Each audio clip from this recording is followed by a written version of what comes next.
রমনা পার্কের গাছের গোড়ায় বসছে ওরা জোড়ায় জোড়ায়, যায় না চেনা মানুষ না পশু, ওদের আচরণ চলাফেরায়। ঠিক বলছি না বেটি? দুনিয়াতে গেল কোথায় গো? হইলটা কি? কি হচ্ছে বাংলাদেশে? আস্তাগফিরুল্লাহ, নাউজুবিল্লাহ। এই বেটিদের অবস্থা দেখলে যুবকরা মসজিদমুখী হবে, কোরআনমুখী হবে, ইসলামমুখী, আলেমমুখী, দ্বীন কায়েমের জন্য, ইসলামের ঝান্ডা বাংলার জমিনে উঁচু করার জন্য যুবকদের দরকার আছে না নাই? এই যুবকরা যাবে কেমনে? এই বেটিরা তো ওদের মনটাকে জ্বালায় পুড়িয়ে আরেক দিকে করে দিয়েছে। কথা বলেন না কেন? হ্যাঁ, কথা বলেন না কেন? আগে শুনেছি ছেলেরা ইফটিজিং করতো, এখন বেটি সোয়া ইফটিজিং করে। একটা বেটি সোয়া 13টা বেটা সোয়ার সাথে কথা কয়, সবাকে একই ল্যাঙ্গুয়েজ। তুই ছাড়া আমি কিছু বুঝো না। কথা বলেন। আর এই যে আওয়ামী লীগ সরকার ইফটিজিং এর আইন পাস করেছিল, আপনাদের খেয়াল আছে কি? হ্যাঁ, ইফটিজিং এর আইন। বেটা সোয়া যদি একটা চোট্টিপা দেয় রাস্তাঘাটে, বেটি সোয়াটা আজকে থানাত কহে, স্যার অমুকের বেটা অমুক উত্তক্ত করছে, তো সঙ্গে রিয়াকশন, সঙ্গে একদম কোনো গ্রেপ্তারি পরোয়ানা লাগবে না, সঙ্গে যায় এটা জেলখানা। আছে না নাই? এরকম আইন হয়েছে না নাই? অনেক ছেলে জেল খেটেছে। আপনাদের কাছে, আপনার শিক্ষিত বিবেকের কাছে আমার প্রশ্ন করছি, আচ্ছা বলেন, তেঁতুল আছে আপনাদের এলাকায়? কথা কয় না। তেঁতুল চিনেন? এই যুবক, তেঁতুল চিনো? তেঁতুল তেঁতুল টক না ঝাল না মিষ্টি? আচ্ছা বাপ বলেন তো, এই কাঁচা তেঁতুল মধ্য পাটাস করে ভাঙ্গিয়া ইয়ার একটা ভাগ যদি কারো জিবার সামনে দিন করে দাঁড়ান, কাজ জিবা থেকে পানি আসি বানায়। হাত ওঠা হতো। কত বড় বীর বাহাদুর আপনি দেখি। আরে আপনি আমি কেন, ওই যে দাদার বয়সে বয়স, দাড়ি গুলগুলা বুড়া হয়েছে, ও বেটারও সামনে যদি নাড়ায় তারপরও জিবা থেকে পানি আসিবে। ঠিক বলছি না বেটি? কথা কয় না রে? ঠিক বলছি না বেটি? এখন প্রশ্ন হলো, এই জিবাত যার পানি আসছে এর দোষ না যায় তেঁতুল নাড়াইছে এর দোষ? বুঝে শুনে কর। দোষ কার এখানে? যায় তেঁতুল নাড়াইছে এর, না যার জিবা থেকে পানি আসছে ওর? কথা কন, জোরে কন। যায় তেঁতুল নাড়াইছে তার দোষ। কিন্তু বাংলাদেশের সরকার, ওই সময় সরকার আমাদের উল্টা সরকার, উল্টা আইন। ওই আইন করে দিল, তো তেঁতুল কায় নাড়ায় নারক দেখার বিষয় নাই, জিবা থেকে ওর পানি আসছে কেন, আগাল খান কাটে দে। কথা কন। সব বেটি সোয়া দানেনটা হয়ে বেড়াবে রাস্তা দিয়া। আল্লাহ কোরআনে বলেছেন, হুন্না লিবাসুল লাকুম ওয়া আনতুম লিবাসুল লাহুন্না। আল্লাহ বলেছেন, স্বামী স্ত্রীর জন্য সৌন্দর্য, স্ত্রী স্বামীর জন্য সৌন্দর্য, নারী পুরুষের জন্য সৌন্দর্য, পুরুষ নারীর জন্য সৌন্দর্য। নেয়ামত আল্লাহ পাঠিয়েছে। আর তুই এটা আদানেনটা উলঙ্গ করিয়া রাস্তা ছাড়ে দিব। হাইরি বাপ, একেবারে শ্যাম্পু দিয়ে ধোয়ানো ঝরঝরে চুল, মুক্তার মতো টানা টানা দাঁত, খোরাটনি উটের মতো টানা টানা বেরু, হরিণের মতো টানা টানা চোখ, এমন জোতা পিন্দিছে পিছনে খালি একটা করুসা। একবার স্লিপ কাটে পড়ে সাবালির দাঁত একটা খুঁজে পাওয়া যাবে না। কথা কয় না? কথা বলেন না রে? এমন ব্লাউজ। আপনারা বলবেন হুজুর দেখেন কোথায়? তা আমরা মৌলবীরা কি নিচে মাথা দিয়ে বেড়াবো? সেটা উষ্টা খাইলে তো ওইটাও দোষ হবে। এই হুজুর দেখেন না কিছু রাস্তাঘাটে উপরা বিদেশ চোখ উঠাইলে তো আমরা সারা কাহো নাই। কথা কয় না? ঠিক বলছি না বেঠিক? 4টা ফিতা 4 পিঠে আনিয়া পিঠির মধ্য দিছে বান, এত না খালি ব্লাউজ 4টা ফিতা 4টা আনিয়া মধ্য বান দিছে। তার বাংলার যুবকেরা উঠে বলটা বসে সেন্টার করবে। কথা বলেন, ঠিক বলছি না বেঠিক? হ্যাঁ, কথা বলেন না কেন? এরা একদম সমস্ত নষ্ট করে দিল।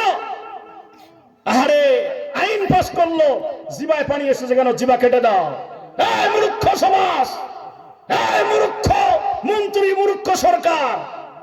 তেঁতুল নাড়া, তুই যতই জিবা কাটে, ওর জিবা যদি না থাকে, তাও যদি তেঁতুল নাড়াইস, ওর সাবালি দিয়ে পানি বাইর হবে। ঠিক কিনা জোরে কর? অতএব জিবার থেকে পানি বাইর করা বন্ধ করতে হলে তেঁতুল নাড়া বন্ধ করে দে, অলরেডি জিবা থেকে পানি আসা বন্ধ হবে। ঠিক বলছি না বেটি? এই আদানেনটা হওয়া বেটিগুলিকে তুই পর্দা করে ঘরের ভিতর ঢুকা, সমস্ত যুবক মসজিদ মুখী হয়ে যাবে ইনশাআল্লাহ। ঠিক কিনা জোরে কন? ঠিক কিনা জোরে কন? মোমের মাথার মধ্যে আগুন ধরায় দিবেন, আর ঝাঁটু আর লাঠি আর রাইফেল নিয়ে মমরে বলবেন, বেটা গোলা বন্ধ হো, নাইলে তোর অস্তিত্ব বিলীন করে দিব। মম গোলা বন্ধ হবে? ওই কথা কন, মম গোলা বন্ধ হবে?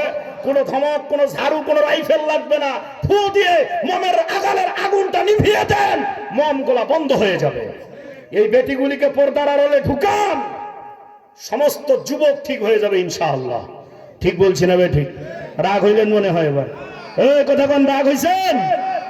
আমরা হলাম ওই নবীর উম্মত যেই নবী হলেন দু জাহানের বাদশাহ, যেই নবী 20 মিনিট বাকি একটা বাজতে। কয় মিনিট? কথা কয় না, কয় মিনিট? এই 20 মিনিট আলোচনা হবে, থাকেন আর না থাকেন, জাস্ট একটাই মুনাজাত হবে ইনশাআল্লাহ। যাদের মা নাই বাবা নাই, আপনজন কবরে চলে গেছে, সকলেরই জন্য এই গভীর রাত্রে শাবান মাসে খাস দিলে দোয়া করা হবে ইনশাআল্লাহ। এই 20 মিনিট কোরআনের জন্য দিতে পারবেন? দিতে পারবেন? সবাই দিতে পারবেন ইনশাআল্লাহ। আমরা হলাম ওই নবীর উম্মত যেই নবী হলেন দু জাহানের বাদশা। আল্লাহ কোরআনে বলেছেন, ইয়া আইয়ুহাল্লাযীনা আমানুত্তাকুল্লাহ হাক্কা তুকাতিহি ওয়া লা তামুতুন্না ইল্লা ওয়া আনতুম মুসলিমুন। আল্লাহ বলেছেন, ইয়া আইয়ুহাল্লাযীনা আমানু, হে ঈমানদারেরা, ও ঈমান আনায়ন পরায়ণ বান্দাগুলি, ইয়া আইয়ুহাল্লাযীনা আমানুত্তাকুল্লাহ, আল্লাহকে ভয় করো, হাক্কা তুকাতিহি, শুধু ভয় করলে হবে না, ভয় করার মতো ভয় করতে হবে। ঠিক বলছি না বে? ঠিক। এই পৃথিবীর জমিনের মাথা আনত হবে, দিল ভয়ে আতঙ্কিত হবে একমাত্র শুধুমাত্র কার জন্য? জোরে বলেন, জোরে বলেন, কার জন্য? এই শির শুধু নত হবে কার জন্য? জোরে বলেন, আল্লাহর জন্য নত হবে। আল্লাহ বলেছেন, ইয়া আইয়ুহাল্লাযীনা আমানুত্তাকুল্লাহ হাক্কা তুকাতিহি ওয়া লা তামুতুন্না ইল্লা ওয়া আনতুম মুসলিমুন। এই ঈমানদারেরা, ভয় কর আমাকে, তো ভয় করার মতো ভয় কর। একটু ভয় নিয়ে কবরের মধ্যে আয়, এসে দেখ একটু ঈমান নিয়ে ইনশাআল্লাহ। আউয়ালু মা ইউহাসাবু বিহিল আবদু ইয়াউমাল কিয়ামাতিস সালাহ।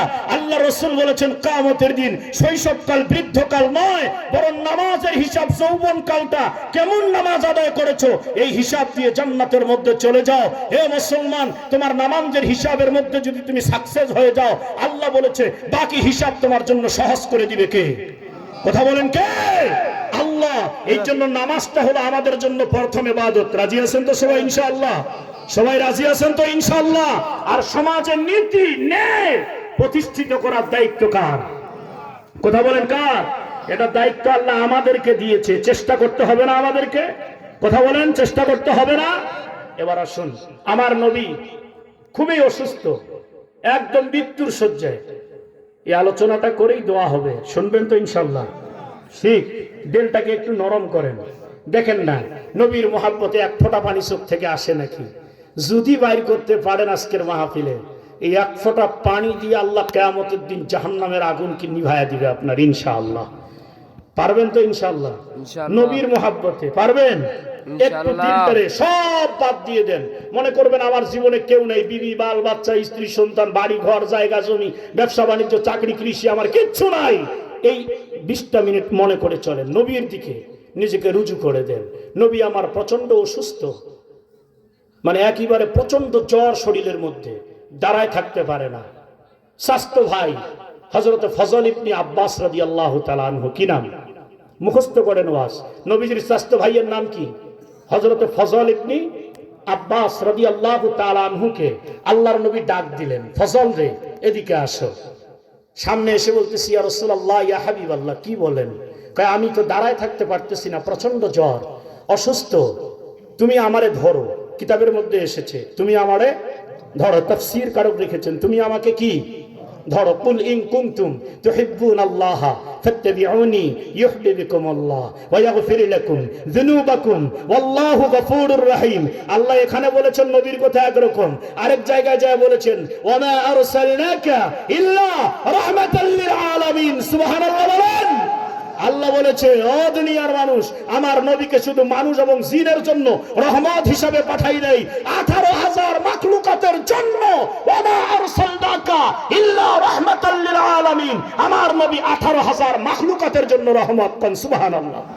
আরো জোরে বলেন না সুবহানাল্লাহ। এই নবী, যেই নবীর জান্নাতে না নেওয়া পর্যন্ত কোন পয়গম্বর জান্নাতে যাইতে পারবে না। সেই নবী কিয়ামতের দিন কোন নবীর ক্ষমতা নাই আল্লাহর সামনে দাঁড়িয়ে তার কোন উম্মতকে নিয়ে সুপারিশ করবে। শুধুমাত্র কেবলমাত্র আমার নবী, আপনার নবী, দু জাহানের বাদশা, রাহমাতাল লিল আলামিন, আল্লাহর সামনে দাঁড়িয়ে আমাকে আপনার নিয়ে সুপারিশ করে জান্নাতে নিয়ে যাবে। জোরে কোন সুবহানাল্লাহ, আরো জোরে বলেন সুবহানাল্লাহ। ওই নবীর আদর্শ দেখেন, ওই আদর্শে যেন আল্লাহ আমাদেরকে আদর্শবান বানায়। আল্লাহর নবীর এই আদর্শটা দেখবেন, শুনবেন, সবাই কথা কয় না, শুনবেন। তিরমিজি শরীফের হাদিস থেকে বলতেছি, বাপের তৈরি করা কথা নয়, বলবেন দেখাই দিব একদম পৃষ্ঠা সহ। তিরমিজি শরীফে এই ঘটনা এসেছে। তিরমিজি শরীফের হাদিস থেকে বলতেছি, নবী আমার অসুস্থ। ফজল ইবনে আব্বাসকে ডাক দিয়ে বলল, ফজল রে আমাকে ধরো। ধরা হয়েছে, তাই আমাকে তুমি আস্তে আস্তে হেঁটে হেঁটে একটা ফাঁকা জায়গায় নিয়ে যাও, নিয়ে গিয়ে একটা বসার দাও, আমি এখানে বসি। আল্লাহর নবীকে ফজল ইবনে আব্বাস নিয়ে গেলেন, ফাঁকা জায়গায় বসালেন। নবীজি বসলেন, বসার পরে বলতেছে, ফজল মদিনার মানুষগুলিকে ডাক দাও, আমার যারা প্রতিবেশী তাদেরকে ডাক দাও, আমি তাদের সঙ্গে একটু কথা বলতে চাই। সুবহানাল্লাহ বলবেন না? সুবহানাল্লাহ আরো জোরে কোন সুবহানাল্লাহ। মৃত্যুর সময় যখন আমরা বুঝতে পারি আর বাঁচবো না, আপনজনদেরকে ডাকায়া কত মাফসাব কত রকমের কথা বলি না? কথা বলেন। আমার নবী বলতেছে, ফজল ডাক দাও সবাইকে, একটু কথা বলবো।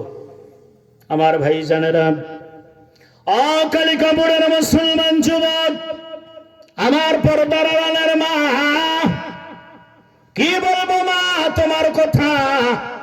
তোমার জন্য তো আল্লাহ জান্নাত রেখেছে, তোমার জান্নাতের সরদারনি হবে খাতনে জান্নাত ফাতেমা রাদিয়াল্লাহু তাআলা আনহা। ওই ফাতেমার আদর্শ কেমন ছিল রে মা? তোমার আদর্শ কেমন একটুখানা মিলায়া দেখো। আজকে শাশুড়ি বৌমাকে দেখতে পারে না, বৌমা শাশুড়িকে দেখতে পারে না। টাকার অভাব নাই, বাড়ির অভাব নাই, গাড়ির অভাব নাই, অর্থ সম্পদের অভাব নাই। শাশুড়ি বৌমা সংসারে ঝগড়া হওয়ার কারণে ওই সংসারে শান্তি বলতে কোনো জিনিস নাই। জোরে কোন ঠিক বলছি না বে ঠিক? বৌমা, তুমি যদি শিক্ষিত বাবা, শিক্ষিত মায়ের শিক্ষিত সন্তান হয়ে থাকো, তাহলে শাশুড়িকে কখনো শাশুড়ি মনে করবা না, নিজের মা মনে করবা। আর শাশুড়ি মা তুমি যদি জ্ঞানবান হতে পারো, বৌমাকে কখনো বৌমার চোখে দেখিও না, নিজের মেয়ের চোখে দেখা শুরু করে দাও।